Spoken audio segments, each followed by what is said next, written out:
ఓం శ్రీ గురుభ్యో నమః. ఓం శ్రీ మాత్రే నమః. రవి, బుధుడు, శుక్రుడు, కుజుడు అంటే ఈ 4 గ్రహాల యొక్క మార్పులు అనేవి ఎక్కువగా ఉన్నాయి. అంటే రవి, బుధుడు, కుజుడు, శుక్రుడు ఈ మే నెలలో వివిధ రాశుల్లో మార్పులు జరుగుతున్నాయి. ఆ మార్పుల్లో ప్రధానంగా మే 1వ తారీఖు నుంచి బుధుడు మేషరాశిలోను, మే 11వ తారీఖు నుంచి కుజుడు మేషరాశిలో సంచారం చేయటం, మే 16వ తారీఖున శుక్రుడు వృషభ రాశి నుంచి మిథున రాశిలో సంచారం చేయటం, మే 15వ తారీఖున అంటే మే ప్రథమార్థంలో రవి బుధులు మేషరాశిలోను, ద్వితీయార్థంలో అంటే 15వ తారీఖు నుంచి కూడా రవి బుధులు వృషభ రాశిలో సంచారం చేస్తున్నారు. చేయటం వల్ల ఎలాంటి ఫలితాలు జరగబోతున్నాయి అనేది చూసుకునేటట్టయితే ఇవన్నీ కూడా గోచార రీత్యా చెప్పబడే ఫలితాలు అంటారు. గోచార పరంగా ఏ విధంగా ఉండబోతుంది, ఎలాంటి మార్పులు, ఎలాంటి పరిణామాలు జరగబోతున్నాయి, ఇవన్నీ కూడా బర్త్ చార్ట్ అనుసరించి కావు, గోచారాన్ని నుంచి మాత్రమే చెప్పబడిన ఫలితాలు. అయితే గోచార పరంగా ఏ విధంగా ఉండబోతుంది అంటే మేషాది ద్వాదశ రాశుల వాళ్ళకి రవి, బుధ, శుక్ర, కుజుడు మాత్రం. శుక్రుడు వివాహకారకుడు, కళత్రకారకుడు, ఒక రకంగా 20% ధనకారకుడు కూడా. అంటే లగ్జరీని, వాహనాలు, బంగారము దాని యొక్క కారకత్వాలు. కుజుడు రియల్ ఎస్టేటు, కన్స్ట్రక్షను, కోర్టులు, అప్పులు, ఆస్తులు, అన్నదమ్ములు. రవి ఉద్యోగపరంగా, ఆరోగ్యపరంగా, బుధుడు వ్యాపార పరంగా. అంటే ఈ 4 గ్రహాలు కూడా ప్రధానమైన గ్రహాలు.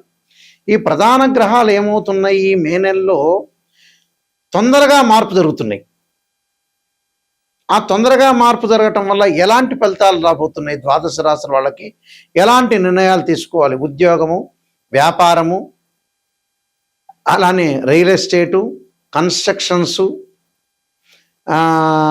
వ్యాపార పరంగానే కాకుండా ఆరోగ్యపరంగా, ఉద్యోగపరంగా, వివాహపరంగా ఎలాంటి మార్పులు జరగబోతున్నాయి అనేవి మనం ముందుగా తెలుసుకుందాం.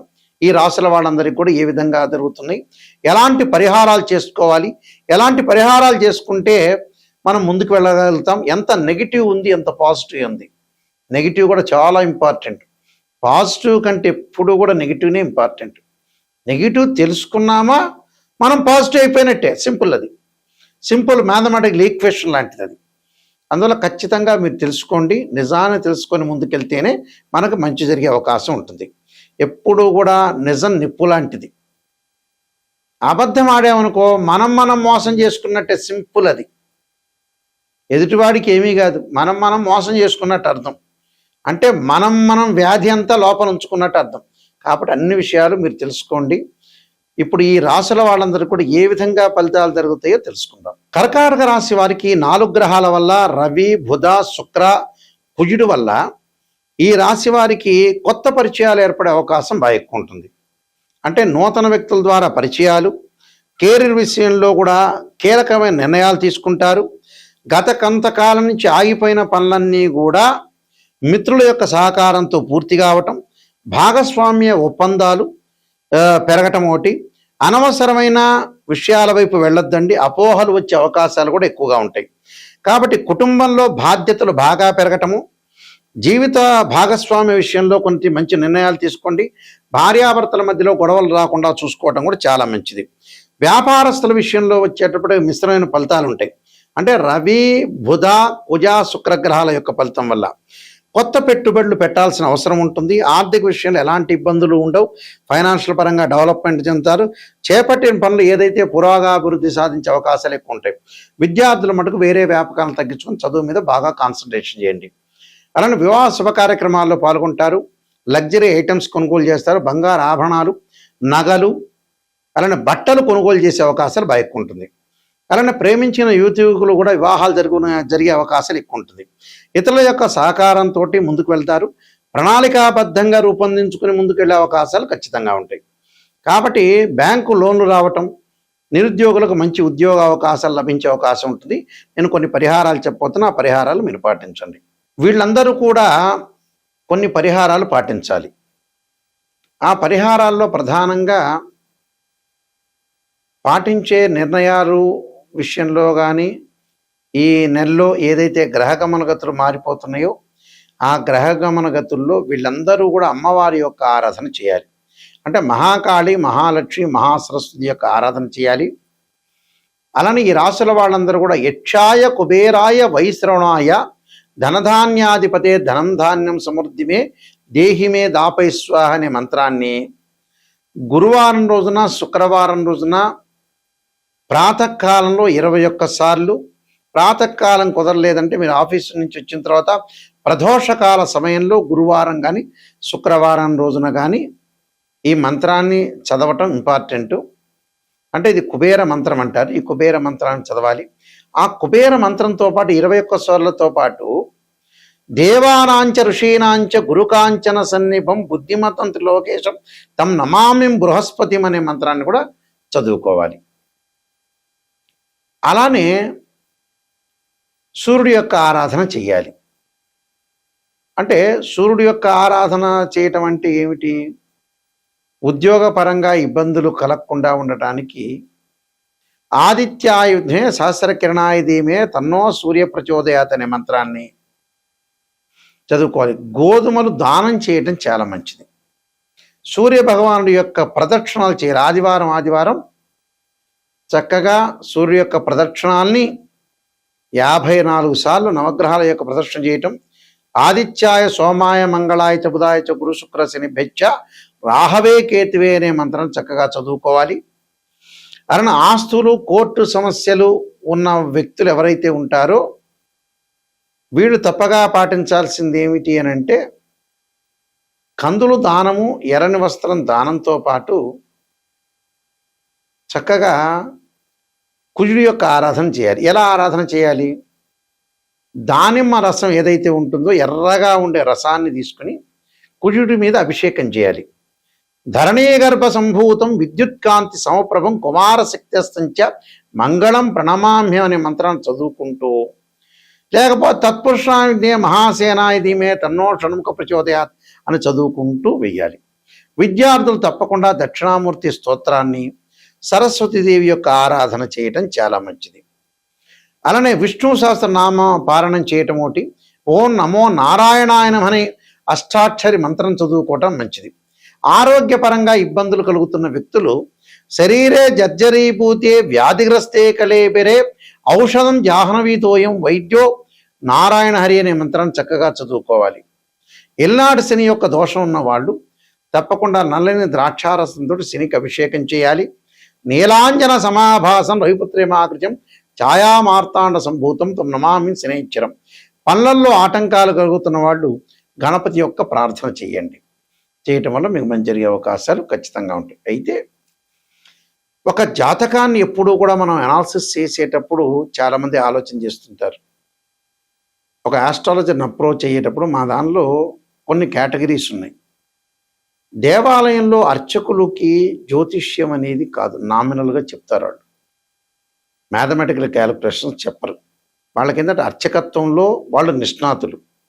ఆ దేవాలయాన్ని చక్కగా చూసుకోవటం, పరిరక్షణ చేయటం, విగ్రహాన్ని చక్కగా కడగటము, విగ్రహానికి మంచి బట్టలు కట్టించడం, ధూపదీప నైవేద్యాలతో పూజ చేయటం, మంచిగా ఏదైతే శ్రీ సూక్తంతో, పురుష సూక్తంతో, శివుడికి రుద్రాభిషేకంతో, సుబ్రహ్మణ్య స్వామి యొక్క అష్టకము, అష్టోత్తర శతనామావళి, చక్కగా ధూపము, దీపము, నైవేద్యాలు, అలంకరణ, పుష్ప అలంకరణతోటి చేయటం అనేది వాళ్ళ విధి. ఒకవేళ నామినల్గా గురువు గారండి మా అబ్బాయి జాతకం ఎలా ఉందంటే సింపుల్గా ఈ రాశి అవుతుంది, ఈ నక్షత్రం అవుతుంది, ఈ గణం అవుతుంది, ఈ యోని అవుతుంది, ఈ పాదం అవుతుంది అని మాత్రం సింపుల్గా చెప్తారు. అంటే గణాన్ని చెబుతారు, పాదాన్ని చెబుతారు, అలానే చిన్నవన్నీ కూడా చెబుతుంటారు. అంటే రాయి పాదం అవుతుందని, మనిషి గణం అవుతుందని, ఎరుకయ్యారా, ఏనుగయ్యారా, జంతు సంబంధించిన చెబుతారు. అంతవరకు మాత్రం చెబుతారు వాళ్ళు. పురోహితులు వచ్చేటప్పటికల్లా ఇంటిలో సత్యనారాయణ స్వామి వివాహ ఉపనయనాలు, అలానే హోమాలు ఇలాంటివి చేస్తుంటారు. మూడో కేటగిరీ వచ్చి సిద్ధాంతులు అంటారు. అంటే మూడో కేటగిరీ అని అంటే మనం లెక్క వేసుకునేటప్పుడు సహజంగా అది రెండో కేటగిరీకి సంబంధించి సిద్ధాంతులు ఉంటారు. ఇంకో కేటగిరీలో సిద్ధాంతులు వచ్చేటప్పుడు ఆస్ట్రాలజీ పరంగా మ్యాథమెటికల్ క్యాలిక్యులేషన్ వేసి అందులో హయ్యర్ ఆస్ట్రాలజీ ఎడ్యుకేటెడ్గా చదువుకున్న వ్యక్తులు ఏంటంటే మాలాంటి వ్యక్తులు మ్యాథమెటికల్ అనాలిసిస్ చేస్తాం. మేము సూర్యోదయ కాలమానానికి లెక్క వేయడానికి ట్రిగనామెట్రీ లాగరిథమ్స్ని మనం యూజ్ చేస్తాం. గడియలు విగిడియలు, తిథి ఎలా వస్తుంది, నక్షత్రం ఎలా వస్తుంది, యోగం ఎలా వస్తుంది, కరణం ఎలా వస్తుంది. అలానే గురువు మకర రాశిలో 5 డిగ్రీల్లో నీచైతే 5 డిగ్రీలు దాటిన పరమనీచని, ఎక్కడ ఉచ్చ స్థానాలు, ఎక్కడ నీచ స్థానాలు, బుధుడి కన్యారాశి స్వక్షేత్రము, ఉచ్చస్థానం అలా నీచస్థానం మీనరాశి అని, గురువుకి మకర రాశి నీచరాశి అని, ఉచ్చస్థానం కర్కాటకం అని, స్వక్షేత్రాలు ధనస్సు మీనాలని, ఇలా మేము అనాలిసిస్ చేస్తాం, డిగ్రీలో క్యాలిక్యులేషన్ చేస్తాం. అలానే ద్వాదశ భావాల్లో భావాధిపతులు వేరు, రాస్యాధిపతులు వేరు, ఆ గడిలో ఉన్న గ్రహం వేరు.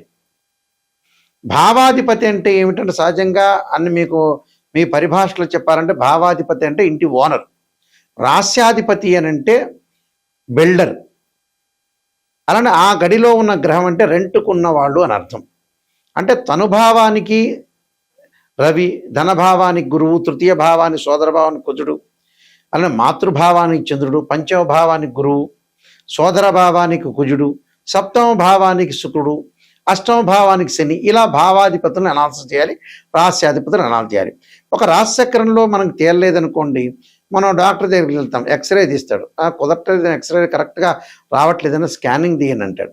స్కానింగ్ సరిగా కనపడలేదనుకోండి, సిటీ స్కాన్, ఎంఆర్ఐ స్కాన్ తీస్తారు. అలానే రాశిచక్రంలో మనం ఏదైతే గ్రహస్థితి అనేది కరెక్ట్గా తెలియదో, అనుమానం వస్తుందో, ఎంబటే ఒక వివాహానికి నవాంశాన్ని చూస్తాం, భావచక్రాన్ని చూస్తాం. వృత్తిపరంగా ఎలా ఉంది అని అంటే రాశిచక్రము, దశమాంశం, భావచక్రము, దశలో అంతర్దశలు. సంతానం కలుగుతుందా లేదా అంటే రాశిచక్రము, సప్తమాంశ చక్రం, భావచక్రము, దశలు అంతర్దశలు. ఇలా మ్యాథమెటికల్గా డివిజనబుల్ చార్ట్స్ ఉంటాయి 16. ఈ 16 డివిజనబుల్ చార్ట్స్ చెప్తేనే కరెక్ట్. ఇప్పుడు ఇంకొక విషయాన్ని ఏంటంటే ఒక ఆస్ట్రాలజర్ మీద అప్రోచ్ అయ్యేటప్పుడు, గురువుగారు నిజం చెప్పండి, మాకు నెగిటివ్ అయినా పర్వాలేదు అంటే అసత్య దూరంలో ఎప్పుడూ కూడా ఉండకూడదు.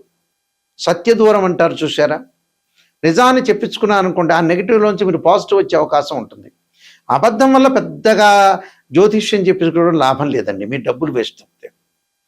ఆ డబ్బులు ఏదో పక్కన వాళ్ళకి ఇస్తే పక్కింటి వాళ్ళు ఎవడో ఉంటాడు కదా, వాడు ఇంద్రుడు అవుతాడు, చంద్రుడు అవుతాడు, చంద్రబాబు నాయుడు తర్వాత మీరే ముఖ్యమంత్రి అవుతారని చెబుతాడు ఆటోమేటిక్గా. అలా చెప్పించుకోవచ్చు. ఆస్ట్రాలజీని అప్రోచ్ అయ్యేటప్పుడు నిజం తెలుసుకుంటే మాత్రమే ఆస్ట్రాలజీని అప్రోచ్ కావాలి. నేననే కాదు, ఎవరినైనా సరే. ఎందుకంటే నా బాధ్యత ఉంటుంది కాబట్టి, నేను చాలా సీనియర్ని, మా ఫాదరు, గ్రాండ్ ఫాదర్ అందరూ సిద్ధాంతులు కాబట్టి మేము వంశపారంపర్యంగా ఈరోజు చెప్పటం కాదు.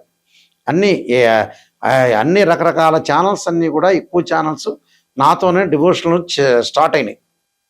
చాలా హైదరాబాద్లో ఉండే నెంబర్ ఆఫ్ ఛానల్స్ కానీ అవన్నీ కూడా నాతోనే స్టార్ట్ అయినాయి.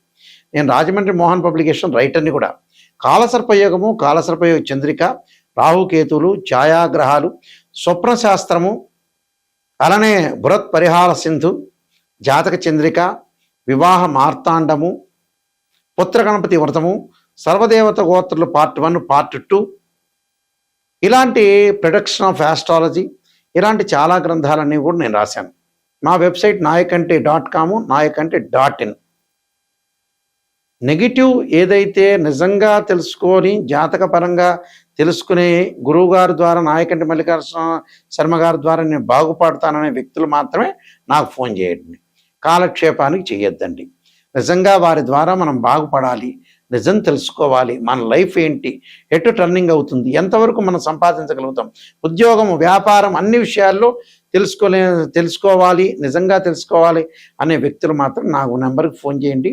ఆ నెంబర్ డైరెక్ట్గా నా దగ్గరికే వస్తుంది. ఆ స్క్రీన్ మీద అవుతున్న స్క్రోల్ అవుతున్న నెంబర్ ఉంటుంది, ఆ నెంబర్కి నాకు ఫోన్ చేయండి. ఫోన్ చేస్తే, ఎందుకంటే మేము వంశపారంపర్యంగా చెప్పేవాళ్ళం, మీరు జాగ్రత్తగా అనుసరించి మీ లైఫ్ని మా ద్వారా మీరు బాగు చేసుకోవాలని ఆశిస్తున్నాను. మీ అందరికి కూడా శ్రీ పరమేశ్వరుడి యొక్క కరుణాకటాక్షం ఉండాలని ఆశిస్తూ సర్వే జనా సుఖినో భవంతు.